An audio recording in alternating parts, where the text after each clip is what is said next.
Welcome to the Solution Point, where we bring you solutions for your life, your business, and the law. Thank you for joining us. And today I have my co-host, Catalina. Hi, everybody. Great to be back. And we have our guest, Dan Posternock. He's an attorney, and we've met him through a mutual group of attorneys. And it's been a fantastic group that we've gotten to share a lot. And Dan, I'd love for you to tell us more about yourself and where you're situated here, and tell us a little bit more about what problem that you have a solution for. Hi, everyone. I appreciate the opportunity to chat today. I'm a lawyer in New Jersey, southern New Jersey, actually. If you're familiar with the state, we sort of break it up in, South Jersey and North Jersey. North Jersey is more oriented toward New York, and South Jersey is more oriented toward Philadelphia. So I'm in the South Jersey portion. I'm currently the managing shareholder of as of 2 hours ago, an 8-lawyer firm. Before 2 hours, we were a 7-lawyer firm. We have 10 staff members. Primary practice areas include estate planning, administration, probate litigation being one area. Pretty much anything to do with real estate that we handle, commercial, residential, lease, sale, purchase, sale, lease, commercial, residential real estate. Our litigation is significantly involved with the business community as well as consumer fraud, some of which I think we're going to talk about a little more today. And we do some special ed work as well. And I'm general counsel to probably a half a dozen to 10 businesses on a fairly regular basis. Oh, wow. Fantastic. And so I have consulted with you on various litigation type questions and run scenarios by you. So I do know, and I can vouch for the fact that Dan is a wealth of knowledge, and he has a lot of experience and knows how to get into the weeds and how to hit the target when he's locked in. So Dan, the Solution Point. We talk about solutions for anything in your life, your business, or the law. What problem do you have a solution for that you can share with our viewers and listeners? Well, understanding that the different categories, business, life, and the law. If I had focused a little bit on the life before we got on screen, I might have invited Allison, who could have listed all of my problems in life and perhaps suggested some solutions as well. But fortunately, she's not here with us, so we can't talk about that. And Allison is who? Allison is my wife of 40 years. Okay. Well, next time we'll invite Allison, but today it's all Dan. So, I guess that in some ways is sort of a segue because what I think might be helpful to talk about really does involve life and business. And Mike, you and I have had some conversations about the fact that people have businesses that end up affecting their lives in a personal way. Yeah.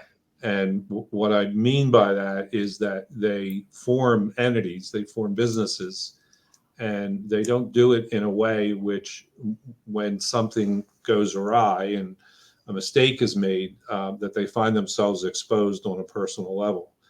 And people who start businesses and may not form them properly, may not maintain them properly, may not pay attention to the details that are needed while running their company, may find their personal lives impacted as a result of those oversights. Mm-hmm. So that's sort of, I think, something that might be helpful to talk about today. Yeah. So let's unpack that a little bit. So what you're talking about is people set up their companies. Sometimes they'll do it on LegalZoom. and we fix LegalZoom documents, like we fix like the advertisement. We fix $5 haircuts.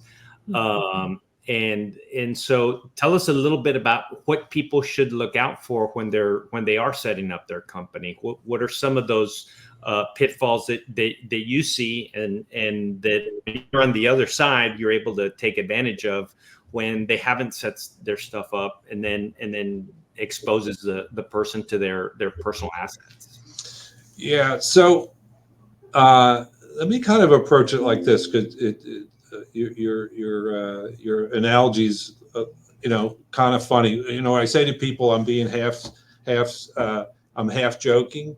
That means I'm being half serious. Yeah. So you're half joking about a $5 haircut, and so the half serious part of it is, let's say you got a $5 haircut right before you went in for a job interview, and you didn't get the job interview because you had a $5 haircut.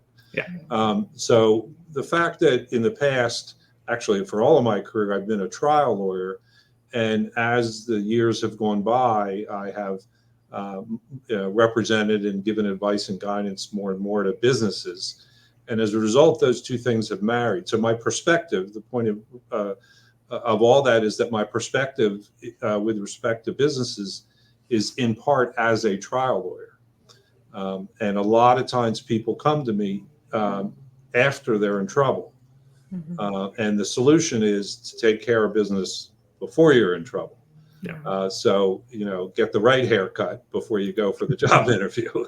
Yeah. So to be a little more specific, one of the ways to avoid exposure for unintended consequences. And you know what? Let me pause a minute on that, because let me be a little more specific about what I'm talking about. It could be a slip and fall on property that you own as a business. So one of the things that you should do in terms of your due diligence in setting up a business is, if you're going to own real estate and you're going to have a business, those two things should never be together. Your business, and Mike, I'm sure you and Kat know this, you have to have a business that is formed in a proper way, with advice from the proper people, which not only includes your lawyer, but includes your CPA and any tax advice you might want to get. But if you're going to own a building as well, they should never be together. I see you. What are you pointing at? I'm like, I can't see it that well. It's the three bucket method. The three bucket method. That's what's exactly. that? I'm not completely familiar. That's my book. And on asset protection and separating operations and moving parts from the dirt bucket, which is the real estate.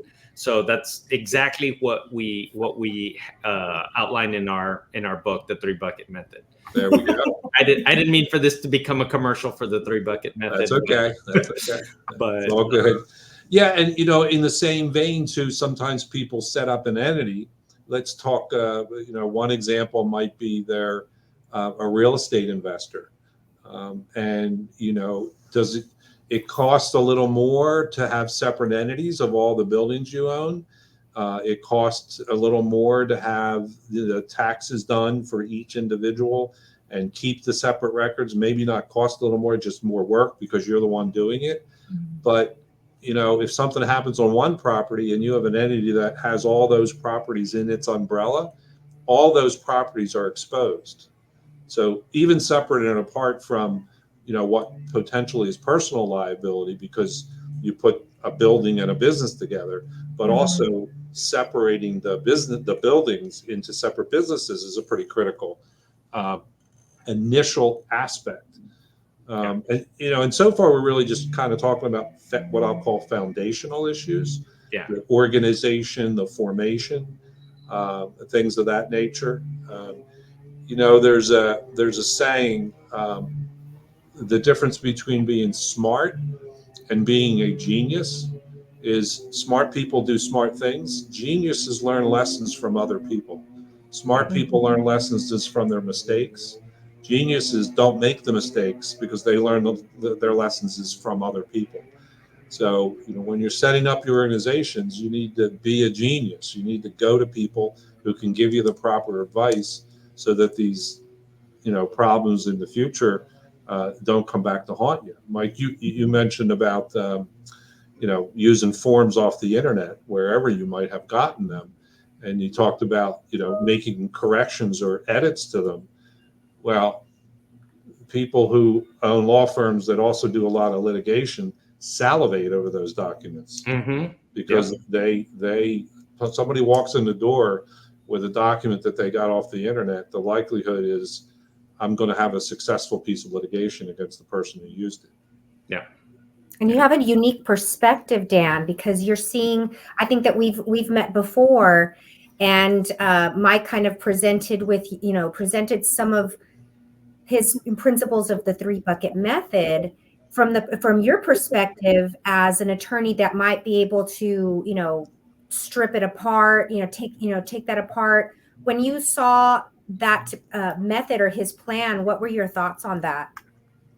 Well, candidly, my first thought as a trial lawyer is, where can I find the holes? To be honest with you, that's how a trial lawyer thinks. Right. And that's what we want to know too, for sure. And Mike and I had a long conversation about, where, first I'll add, I didn't see many and I didn't see any significant ones, because the methodology that you and Mike had set up was pretty darn good, quite frankly. But there's always little things, might be a little seed here or there that we talked about that I understand has since been addressed. One of the things, and I think this is, Mike, correct me if I'm wrong, but I'm pretty sure this is one of the things that we talked about. So initially, or at least so far, we've been talking about foundational stuff, organizational stuff, but there's also persistent, consistent maintenance of the entity. And, those annual checkups are critical because there could be changes that occurred, in a certain period of time that they're not documented properly, could make a pretty, significant impact. We sort of jokingly call it, I don't know exactly what you call it in my firm. We call them the business health checkups. If you're having symptoms, those symptoms are the things you might not always recognize. We made a change in the partnership 6 months ago. Oh, that employee left and they had this particular title, and we gave this new title to someone else, but they don't really actually do that job. Those are the conversations that you need to have with your doctor, with your lawyer, on an annual, if not more frequent basis, because we're trained in recognizing the consequences of those decisions or those facts. I know, Mike, don't you do annual or at least periodic? Yeah, we actually have developed a subscription model where we have a real-time entity maintenance program. So what do I mean by real-time? We have a client portal and we have a digital entity binder where our clients can communicate with us securely, any changes, anything that's going on. And anytime they sign a contract, anytime they do anything, they are requested to upload it to their secure box drive that we've created for them. That way, we always see when they've uploaded something, we can take a quick look and say, okay, how does this affect everything else with this company? And do we need to reflect this in the other companies that they may own? So we have that in a real-time situation. So for the people who subscribe, that's what that's great. That certainly is a wonderful service for your clients, and for want of a better word, a prophylactic way to handle things. Because I often say to clients, keep a piece of paper and a pen in every room in your house, because you think of something and you got to write it down. If you don't, you're probably not going to remember it. I don't know if you two are like me, but sometimes I literally have to get out of bed at 3:30 because I'm not going to remember what woke me up. And I got to write it down and then get back in bed so I could get a good night's sleep. And I remember exactly, because we all have crystal clear, thoughts in the middle of the night. Especially 3:30 in the morning. Yeah, and they're very vague in the morning, so especially before that first cup of coffee. Yeah. So those are important things. So that's sort of like keeping the piece of paper, in every room. You're going to think of something, you put it up in the portal, and it's there. Because if you wait till that annual meeting, one, you might not have written it down. Two, you probably forgot all about it. Yeah. Those are pretty impactful things that you're doing for your clients. It's nice to hear. Now, I don't know, Dan, if you have like a little story time, keeping it anonymous, I'm sure, of course, but what has been something that in your experience that you've seen, or maybe maybe not you, but basically someone coming in and you see a gaping hole or holes? What would be an example of some of these things that people just didn't realize that what is going to create such an impact? Well, I have a lot of war stories, quite frankly. I like war stories. That's a good question. I guess one of the most egregious examples would be, so I represented a person who bought a house. The people who sold the house were investors, and it was made up of two LLC buyers. One LLC was a general contractor, 100% member of that LLC, sole member of that LLC. Another one, the other LLC, was 3 members, a dad, a son, and the realtor. They did some things that they shouldn't have done. Let's just put it that way. And when the litigation began to move forward and I was able to do some discovery, a number of things came up. One, the listing realtor, who was listed as a 0.05% owner, and the dad, which was a 0.05% owner, meaning the son was 99. The reason that was done that way is because the son was living in California for a job for 4 years, and he needed people to sign documents, and he wanted them to have some form of ownership.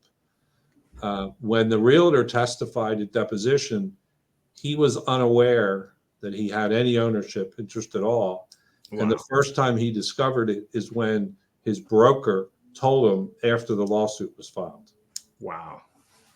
The dad was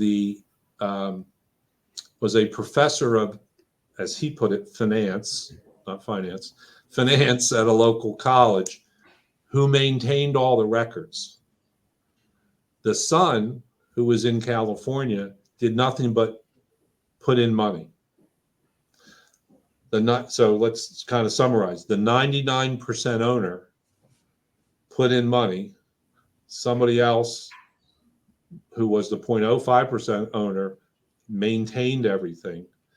Only with respect to, and this is I guess sort of goes to the maintenance issue, only with respect to gathering documents for tax purposes so that taxes could be done. So what wasn't done? No policies and procedures, no operating agreement, no records with respect to the property that they bought and the expenses that were incurred. The realtor was told to keep an eye to make sure everybody spent around the same money between the two LLCs. Now let's get to the other LLC. The other LLC, 100% owner of a general contractor, uses his business people to do the work, who have no interest, no contract. In New Jersey, we have a Home Improvement Act. So the Home Improvement Act applies to the work that was being done on the property, but the property was done without permits by a company. But the person, the 100% owner of the LLC, testified, no, I just brought in some of my people. They weren't really that wasn't really my company. My company didn't make any work. I own this property privately through my LLC for purposes to make money for myself. So that's, again, one of the most egregious examples, but there are so many things wrong with that. Yeah. So what was the consequence? The consequence was I could get at dad, son, realtor, and broker personally. So their intention, I'll use a little aggressive word here, their intention of hiding behind that entity was not successful because they didn't form it right. They didn't maintain it right. Yep. So that's, like I said, one of It's many. a good war story. Yeah. Yeah, and sometimes, and unfortunately, I don't want to be in the fear business, so I don't want to scare folks, but it needs to be said, awareness needs to be made, because, ignorance is not sufficient, and it's going to still, get you in the long run. But I'm sure, Mike, you've also had some war stories, and that's why you try to protect them from battle. Well, to add to war stories, and I think you got to meet Joe Mara. I don't know if you've gotten to meet him. I would love to sit in a room with the two of you guys telling war stories, because you guys, number one, are great storytellers, and you have a lot of great stories to tell.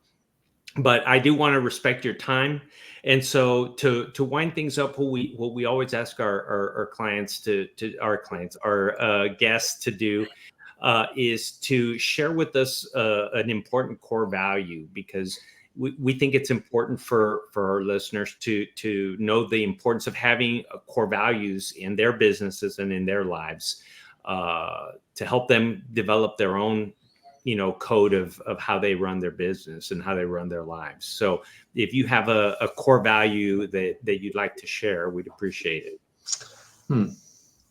We have several. Let me think of one I think is kind of one that kind of ties into this, actually, is this isn't necessarily a war story, but just maybe a little bit of a tidbit. I wrote a newsletter a few years ago. It was called Listen to Your Mother. And the beginning of it was our son, who was told when he was on his skateboard to wear wrist guards and didn't.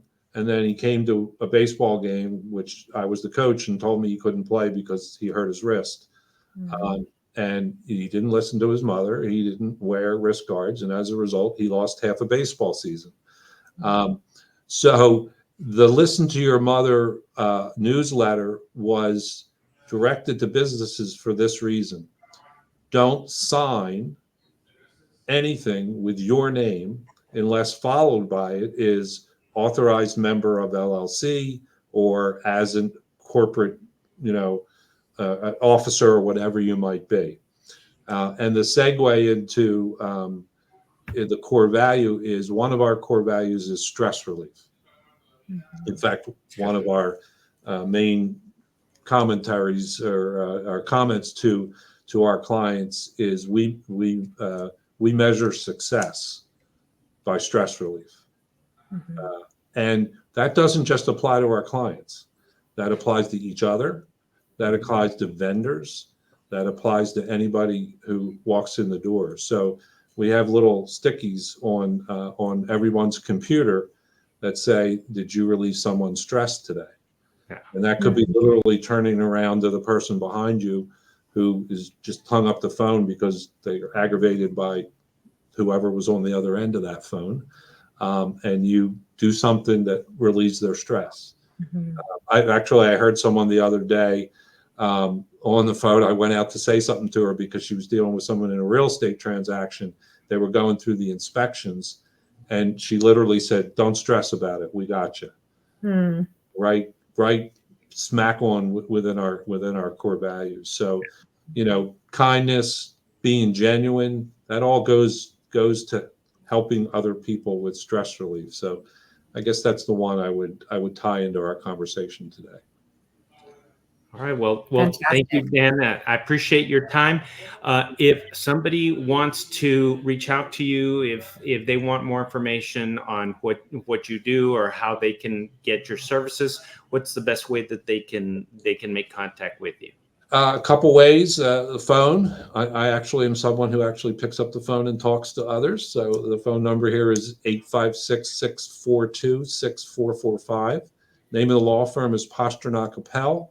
And I can be reached at my personal email address of danp@posternockapell.com. All right.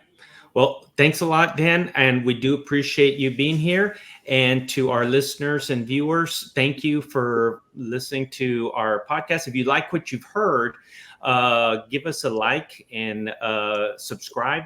And if this isn't the first time that you've listened to our podcast, give us a good review so that other people can also discover this podcast and get more solutions for their life. Until next time, I'm Mike. Catalina. We'll see you next time. Thank you, Dan. Thanks for having me. Great job.